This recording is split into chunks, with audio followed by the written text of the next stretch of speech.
দ্বিতীয় বিশ্বযুদ্ধ শুরু হবার পর তৎকালীন দুই বিজ্ঞানী হাইজেনবার্গ ও ওপেনহাইমারের মধ্যে চলছিল আরেক অদৃশ্য যুদ্ধ।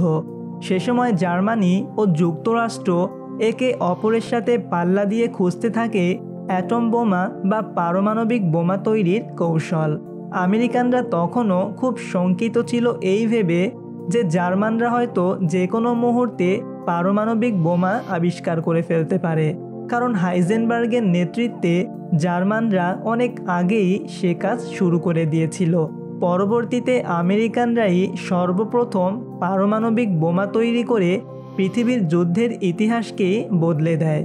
মানব ইতিহাসের সবচাইতে শক্তিশালী মরণাস্ত্র পারমাণবিক বোমা কিভাবে আবিষ্কার হয়েছিল তা নিয়েই আজকের আমাদের এই ভিডিও শুরু করার আগে অনুরোধ করব, আপনি যদি এই চ্যানেলে নতুন হয়ে থাকেন তাহলে চ্যানেলটি সাবস্ক্রাইব করুন। ভিডিও আপলোড করার সাথে সাথে দেখতে চাইলে পাশে থাকা বেল আইকনে ক্লিক করুন। প্রথম বিশ্বযুদ্ধের পর জার্মানির তরুণ বিজ্ঞানী হাইজেনবার্গ পদার্থবিজ্ঞানের নতুন শাখা কোয়ান্টাম ফিজিক্স নিয়ে কাজ শুরু করেন। কোয়ান্টাম পদার্থবিদ্যা হচ্ছে বস্তুর সবচেয়ে ক্ষুদ্র একক পরমাণুর পদার্থবিদ্যা। 1925 সালে হাইজেনবার্গ একটি পরমাণুর ভেতরকার ক্ষুদ্রকণা ইলেকট্রন, প্রোটন ও নিউট্রনের আচরণ সম্পর্কে গবেষণামূলক একটি প্রবন্ধ প্রকাশ করেন। অতি পারমাণবিক অবস্থা সম্পর্কে বর্ণনা করা এর তত্ত্ব হাইজেনবার্গের অনিশ্চয়তাবাদ নামে পরিচিত। 1932 সালে মাত্র 31 বছর বয়সে কোয়ান্টাম মেকানিক্সে বিশেষ অবদানের জন্য হাইজেনবার্গ পদার্থবিদ্যায় নোবেল পুরস্কার লাভ করেন। ঠিক একই সময়ে জার্মানির রাষ্ট্রীয় ব্যবস্থায় আবির্ভূত হচ্ছিল এক নতুন শক্তি, দ্য ন্যাশনাল সোশ্যালিস্ট পার্টি বা নাৎসি বাহিনী। অন্যদিকে হাইজেনবার্গের গবেষণা জার্মানি থেকে 5000 মাইল দূরে আমেরিকান তাত্ত্বিক পদার্থবিদ রবার্ট ওপেনহাইমারকে ভীষণভাবে অনুপ্রাণিত করে। 1939 সালে জার্মান বিজ্ঞানীদের একটি দল ইউরেনিয়ামের একটি পরমাণুকে বিভক্ত করে কোয়ান্টাম পদার্থবিদ্যার তত্ত্বকে বাস্তবে রূপ দিতে সামর্থ্য হয়। নতুন ধরনের এই পারমাণবিক বিক্রিয়ায় রাসায়নিক বিক্রিয়ার চেয়ে 5 গুণ বেশি শক্তি উৎপাদন করা সম্ভব হয়। ততদিন পর্যন্ত পারমাণবিক বোমা একটি তাত্ত্বিক বিষয় থাকলেও এই পরীক্ষার পরে হাইজেনবার্গ ও ওপেনহাইমার দুজনেই বুঝতে পারেন পারমাণবিক বোমা খুব শীঘ্রই বাস্তবে রূপ নিতে চলেছে। 1939 সালের ডিসেম্বর মাসে হাইজেনবার্গ রেডিও অ্যাক্টিভ মৌল থেকে প্রাপ্ত অচিন্তনীয় শক্তি কাজে লাগিয়ে অ্যাটম বোমা তৈরির প্রস্তাব দেন নাৎসি বাহিনীকে। সে সময় ইউরোপে দ্বিতীয় বিশ্বযুদ্ধ ছড়িয়ে পড়তে থাকলে হিটলার পোল্যান্ড দখল করে নেয়। তখন ফ্রান্স আর ইংল্যান্ডও জার্মানির বিরুদ্ধে যুদ্ধ ঘোষণা করে। নাৎসিরা তখন চাচ্ছিল অতি দ্রুত ইউরোপের অন্যান্য অংশ দখল করে নিতে, এবং সেই পরিকল্পনার অংশ হিসেবে চলতে থাকে ভয়ঙ্কর অ্যাটম বোমা তৈরির কাজ। নাৎসিরা তাদের যুদ্ধের জন্য অ্যাটম বোমকে অত্যন্ত গুরুত্বপূর্ণ ও সম্ভাবনাময় মনে করে। হাইজেনবার্গও নাৎসিদের প্রত্যাশা পূরণের উদ্দেশ্যে জার্মানির লিপজিগে অবস্থিত তার পরীক্ষাগারে নিরলস কাজ করে যান। অন্যদিকে আমেরিকাতে পারমাণবিক রহস্য উন্মোচনের কাজ বলতে গেলে তখনও শুরুই হয়নি।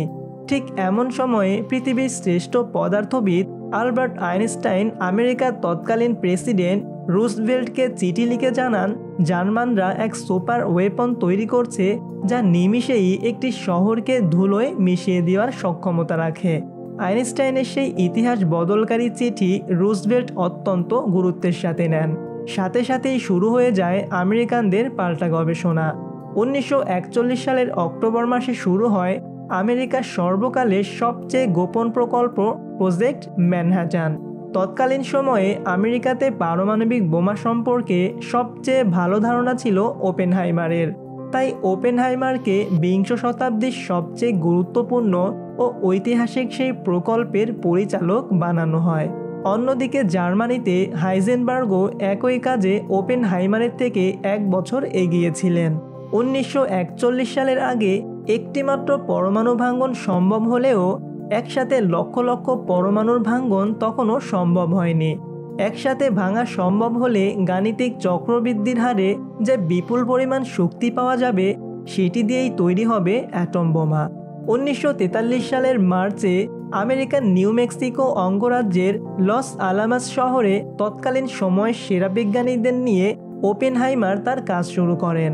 অন্যদিকে পারমাণবিক বোমা আবিষ্কারের দ্বারপ্রান্তে গিয়ে এক ভয়াবহ বিস্ফোরণে হাইজেনবার্গ ও তার সহকর্মীরা কোনোমতে প্রাণ বাঁচিয়ে মৃত্যুর দুয়ার থেকে ফিরে আসেন। তাদের সমস্ত কাজ ও অগ্রগতি সহ লিপজিগের সেই ল্যাবরেটরি একদম ধূলিসাৎ হয়ে যায়। এই খবর পেয়ে আমেরিকানরা ধরেই নেয় যে জার্মানরা নিশ্চয়ই অ্যাটম বোমা তৈরি করে ফেলেছে।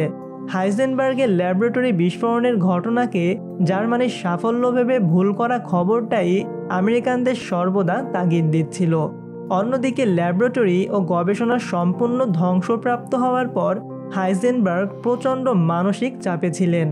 নাৎসিরা তাকে জানিয়ে দেয় এতদিনের এই প্রকল্প সময় আর অর্থের অপচয় ছাড়া আর কিছুই না। 1945 সালের শুরুর দিকে জার্মানির দুর্দশা চরমে পৌঁছায়। বার্লিনে বৃষ্টির মতো বোমাবর্ষণ এবং সোভিয়েত বাহিনীর জার্মানির সীমানায় চলে আসায় নাৎসি বাহিনী কোণঠাসা হয়ে পড়ে। 1945 সালের মে মাসের 3 তারিখে হাইজেনবার্গ সহ জার্মানির শীর্ষ বিজ্ঞানীরা মিত্রবাহিনীর হাতে আটক হন। তৎকালীন পৃথিবীর অন্যতম সেরা পদার্থবিদ হওয়ার কারণে হাইজেনবার্গকে কড়া নজরদারির মধ্যে ইংল্যান্ডে পাঠিয়ে দেওয়া হয়। অপরদিকে সব রকম সরকারি পৃষ্ঠপোষকতায় ওপেনহাইমার সাফল্যের দ্বারপ্রান্তে পৌঁছে যান। 1945 সালের জুলাই মাসের মধ্যেই তারা তৈরি করেন 3টি পারমাণবিক বোমা।